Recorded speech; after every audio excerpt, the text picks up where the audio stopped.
can't allow to be with the students. Now, the annual cost of this room is $50 million a year in New York alone.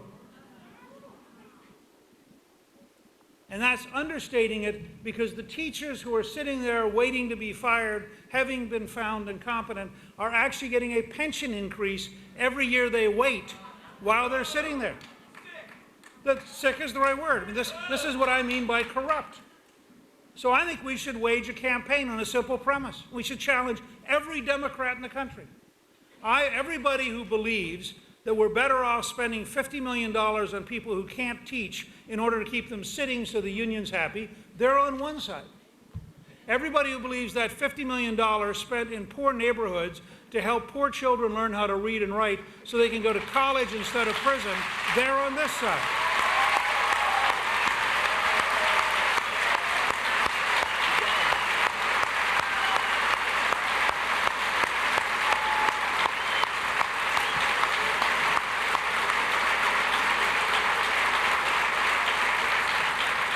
Our friends on the left will say this is all too strong.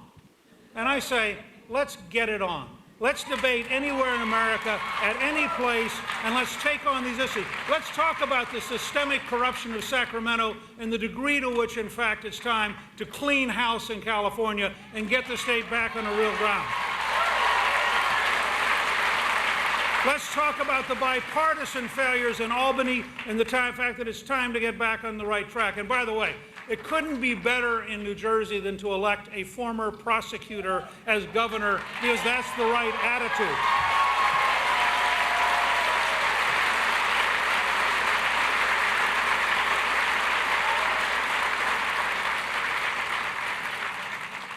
At American Solutions, we're working to develop this range of ideas. But this week's a particularly important time to talk about responsible, principled bipartisanship, which we need for a practical reason. I believe we're going to control the House and the Senate as of the end of this year.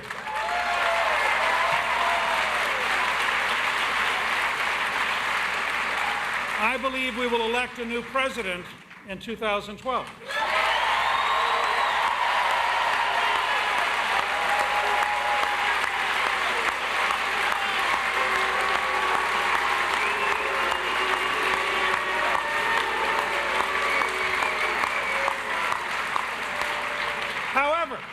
However, history doesn't stand by. History doesn't say, okay, could you all please do nothing for 3 years? History says there are issues, there are budgets, there are problems, there are foreign threats, there are things we should deal with. So how, therefore, should conservatives in general and Republicans in particular, and they're not always the same, but how should they try to be responsible and principled? We did this when I was Speaker. We passed welfare reform, and half the Democrats voted for it because back home they had no choice. We passed balanced budgets. We passed tax cuts. We did things that were very serious, but we did it in a way that said we're going to be principled. I mean, I negotiated directly with President Clinton for 35 days. And we argued, and we fought, and we disagreed. But my position was Reagan's position, which is trust but verify. As long as we stuck with our principles, it was the right thing. So the president has announced he wants to have a bipartisan summit. Now, at one level, this is a terrific thing. It means he's figured out they can't pass the health bill without somehow pretending that it's not the health bill. And they hope that we're so foolish or so timid or so weak that we either will allow them to maneuver us into being the bad guys, or we will cave in order to avoid being the bad guys and help them pass a really bad bill. I think there's a different alternative. I hope the Republican leaders will say, we're glad to come to offer a truly bipartisan conversation. And we're glad, by the way, to bring 2 governors with us, whether you invite them or not, because if this is bipartisan, we get to invite people too. And we have some terrific governors who will do a great job of helping.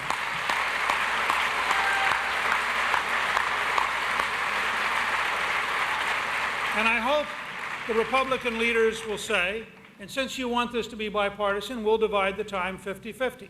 We will control half the time, and you and Pelosi and Reid will control half the time. We will bring our recommended agenda. You have your recommended, nice agenda. The president's all for the things he's for, but we get to be for the things we're for. We don't have to start with the things he's for if we're really bipartisan. And then I hope they'll say, here's an offer we're going to make to you. If you will agree to drop the 4,500 pages of legislation currently sitting at the White House, and you will agree to start over, and you will agree to genuinely bipartisan working groups of equal number of Democrats and Republicans, then let us have a conversation about what we can agree on. And I'll give you two simple, small examples. Why don't we agree that litigation reform to lower the cost of health care would be a good starting point?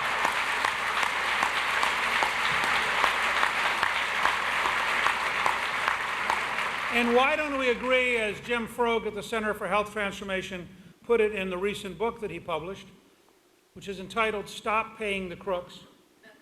Again, bold, out on the edge, 2 + 2 = 4. You want to save money in health care?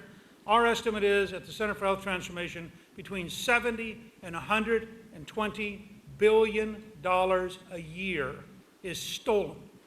Now, when I say stolen, I don't mean marginal fudging. I mean a dentist in New York who filed 992 procedures a day. I mean 5 pizza parlors in Miami that were certified by Medicaid as HIV/AIDS transfusion centers. Real theft from a bureaucracy that is so incompetent it doesn't even know what's going on. Now, surely the president could agree with us that theft from government is not good. Again, I know it's bold, it's out on the edge. I know from a Chicago, Springfield background, it's hard to fully grasp that honesty could be a part of government.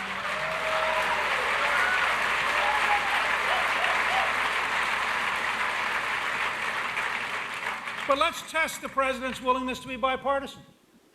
If he's willing to start afresh, we can do it. If he's willing to focus on what we agree on, we can do it. If he's willing to write smaller bills out in the open, transparently, with the American people seeing every step of the way, with open rules in the House for amendment, and open opportunity for amendment in the committees, and open conferences.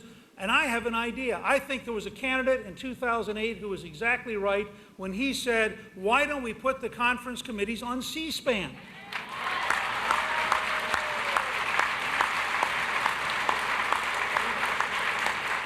And so let's give President Obama a chance to be as idealistic as candidate Obama by keeping the word he gave in 2008. And if he'll agree to those steps, I'm not frightened of bipartisanship.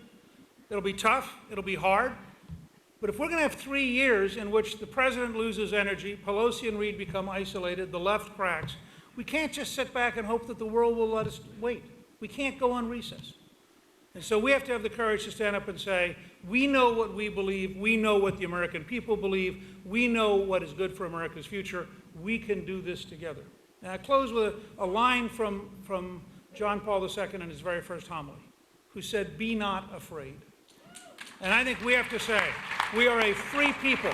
We represent people to whom God has granted sovereignty. We represent the opportunity to stand under the rule of law. We are the home of the free, the land of the free, because we are the home of the brave. If you're not brave, you're not going to be free. We should be brave enough to stand up and say, let's work together until we finish defeating the left, and then we won't have to work with them as much. But candidly, we should adopt rules that say, even when they're in a small minority, down to the last 15 or 20 left-wingers in the Senate, the last 100 or so in the House, we should still have rules that allow them to bring their ideas to the table, because we should not be afraid. Thank you, good luck, and God bless you.